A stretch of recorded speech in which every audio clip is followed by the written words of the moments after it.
Hello and welcome to another edition of The Letter of the Law through Bloomsbury Institute London in conjunction with Hodge Jones and Allen Solicitors and the London Legal Podcast. This show will be distributed through both channels, so please look out for it on the Letter of the Law podcast through BIL and the London Legal Podcast through Hodge Jones and Allen Solicitors. Today we're marking Mediation Week by talking about the subject of mediation, what it is, why it matters, and how it works in real-life property and commercial disputes.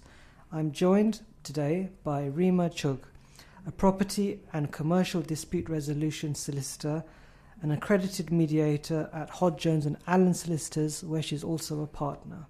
Reema, welcome. Thank you. Really pleased to be here. And because it's Mediation Week, I'm going to be calm, constructive and solution-focused for the next 30 minutes.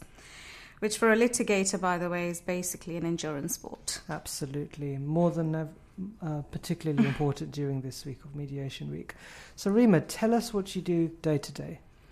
I specialise in property and commercial disputes, so commercial landlord and tenant disputes, service charge and lease breaches, forfeiture issues, dilapidations, break clause disputes, neighbouring building disputes and contractual fallouts between businesses.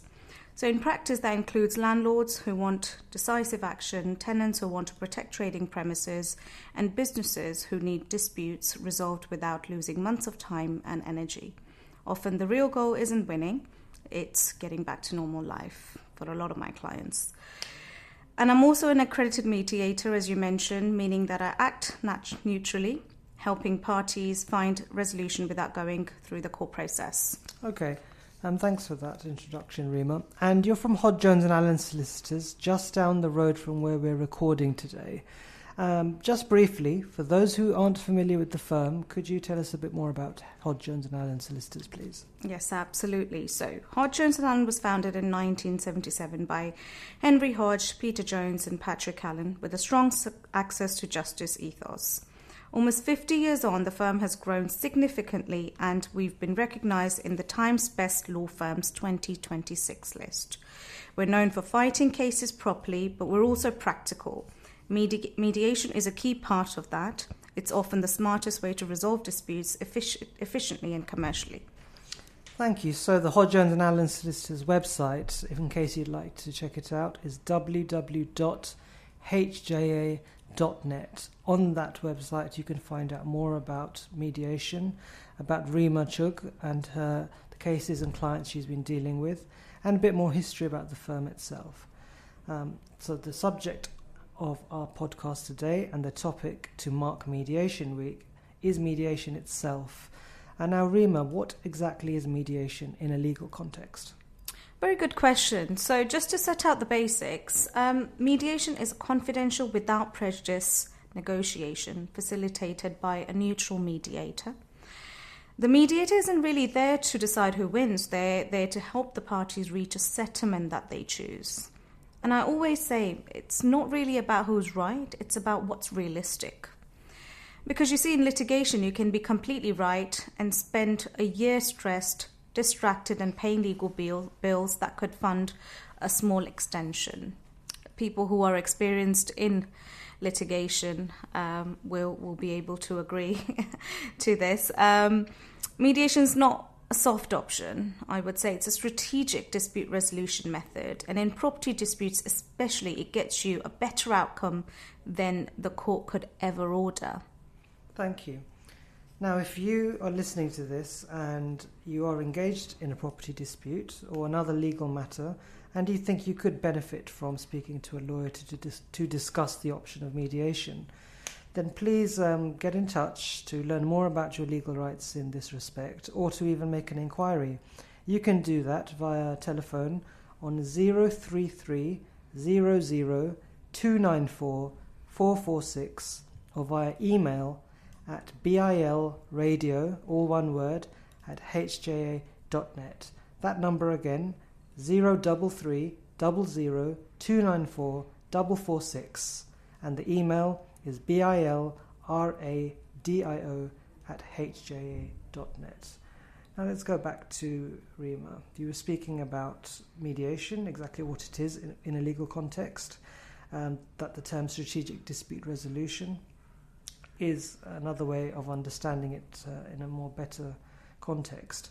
Now, why is mediation particularly important in your area and area of expertise? Okay. So I'd say property and commercial disputes are often about more than just a legal position. They're practical, financial, and emotional. I talk about them because they are my main area of focus in my practice and mediation. So, for example, a landlord wants certainty, rent flow, and property protected. A tenant wants continuity, time, and manageable cash flow. Neighbours want peace and usually want to avoid seeing each other with tape measures and solicitors, right? Court gives you a decision, mediation gives you options. And courts can't really order the type of outcomes parties actually need, like a structured repayment plan, an agreement for works and access, revised service charge mechanisms, lease variations, surrender and re-grant terms, agreed timelines for vacant premises, confidentiality, which businesses love. So in other words, the court can say who is liable, and mediation can often say, how do we fix this properly? And you mentioned that there are some key elements to a successful mediation. Could you expand on that? Yes. So in simple terms, it usually follows 6 stages. Introduction and ground rules, which includes confidentiality, without prejudice, process and tone. Then you've got open positions. Each side will explain their position and crucially what they want out of the day to the mediator.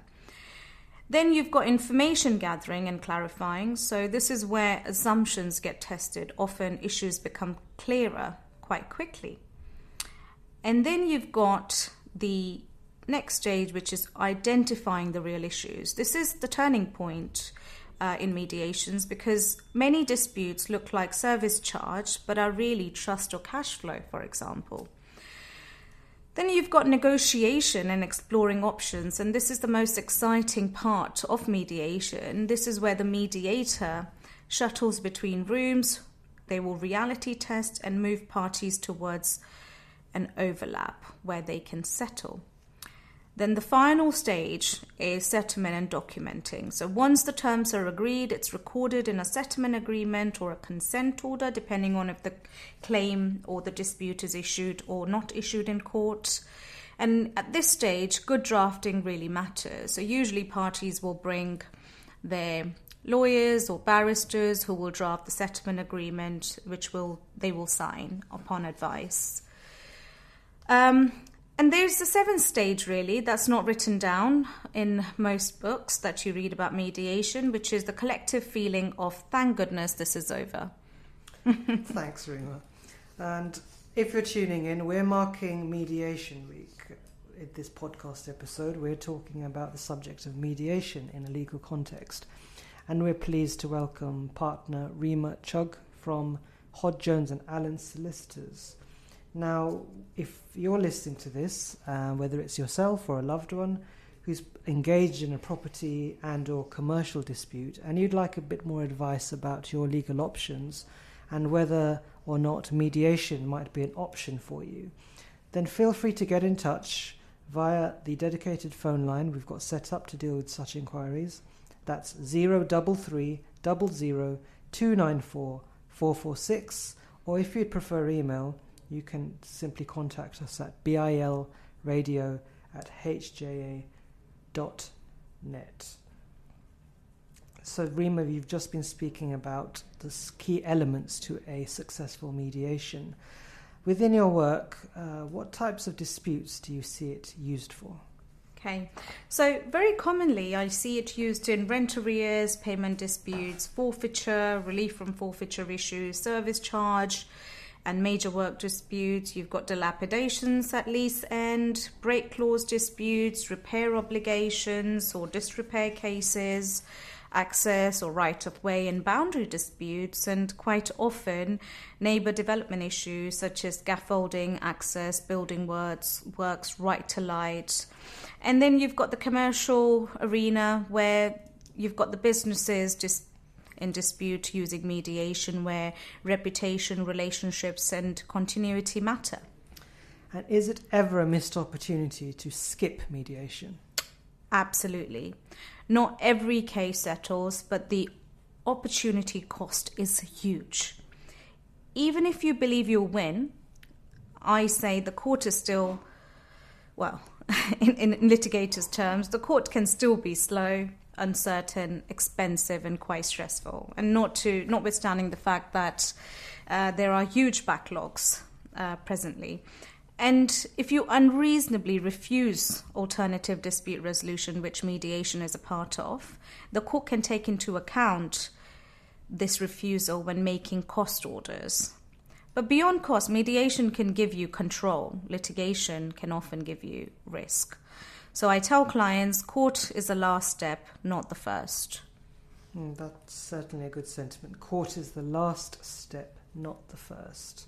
Now, just before you speak about how you prepare clients for mediation, if you're tuning in, we're speaking with partner Reema Chugh from Hodge, Jones and Allen Solicitors.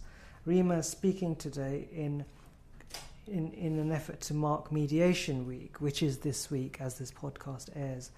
She's speaking about mediation, why it matters, how it works in real-life property and commercial disputes. If you're currently embroiled within a property and commercial dispute, or you know someone who currently is experiencing that, who might be, then it might be worth analysing your legal options, including mediation. And there's a dedicated telephone number and email inbox address which you can reach to access Reema and her team to find out more. The number is 033 00 294 446 and the email bilradio, all one word, at hja.net. Reema, how do you prepare clients for mediation? That's a good question. So I would say you manage expectations very clearly. It's not a mini trial. There's no need for dramatic speeches. There's no winners. It's just about risk management. We aim for a settlement that beats the uncertainty of the court.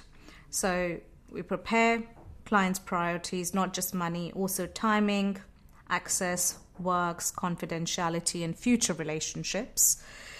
We bring decision makers because nothing kills momentum like I need to call the board or the investor or my cousin who owns 2%. So it's very important that you've got the key decision makers sitting there on at mediation when you eventually opt in for it. And of course, I say expect a long day.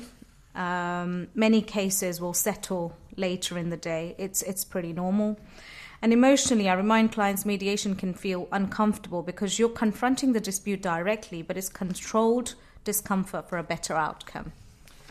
Thank you. So let's bring the art of mediation, if you will, to life for our audience. Reema, could you give an example of a successful mediation that you've been involved in?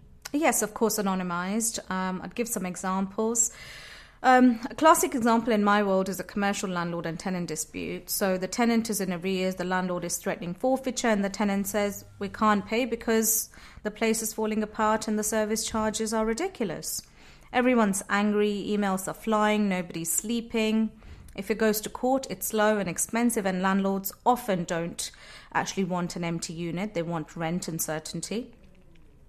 At mediation, in this particular context, we got a commercial deal, a staged repayment plan, clear deadlines for works, and proper service charge clarity. Nobody got everything they wanted, which is usually a sign that it's a sensible settlement. And then there's a completely different kind of dispute that I can also give an example of, which is contested probate. You know, these disputes are very popular when it comes to mediation or settling at mediation. So an example would be where, for example, let's say a family feud, very quickly people come in saying they want justice, but what that really means is quite often, I'm still angry about Christmas 1998, right? Mm-hmm. And this is how the family disputes can be. So mediation gives families a chance to resolve it without pending the estate on litigation and without reading each other's WhatsApps out in court. One matter in particular that I can recall involved disagreement about the validity of a will and allegations of undue influence. Very emotive indeed. Mediation allowed a practical solution of financial settlement split plus agreement over sentimental items. Everyone left with something, and more importantly, the estate didn't get eaten alive by legal costs. Excellent examples, Reema. So just another reminder if you're tuning in, and perhaps these examples that Reema has spoken to mirror your own situation or another family member or a loved one or someone you know. If what Reema's just been speaking about really echoes what you're going through, or your friend or your loved one, then get in touch. You can make an inquiry or find out a bit more about your options, including mediation. The dedicated phone line is 033 00 294 446, and the email bilradio@hja.net. So Reema, any final tips with regards to a successful mediation? Absolutely. I would like to give 3 final tips. So don't mediate too early. You need enough information to negotiate properly. That's tip number 1. Don't mediate too late, because once the costs are sunk, the positions harden. Choose the right mediator, and that's the absolute key one. Someone who understands commercial and property reality. And of course, remember, mediation isn't about avoiding conflict. It's about controlling the outcome. Great. And just before I reiterate again how the audience can get in touch, if someone's listening to this, Reema, and they would like to learn a bit more about you, what can they do? So if you'd like to learn more about my work in property or commercial disputes, including mediation, please visit our website and search my profile, Reema Chugh. That's REEMA and my surname CHUGH. Excellent. So yes, again, if you're tuning in and you'd like to make an inquiry with regards to mediation to understand your legal rights in this area, do get in touch with us via phone on 033 00 294 446 or via email at bilradio@hja.net. By all means, send this podcast across to your friends and family if they would be interested, and we look forward to speaking with you on the next episode of The Letter of the Law, as well as the London Legal Podcast, if that's how you've discovered us today. Thanks very much for listening.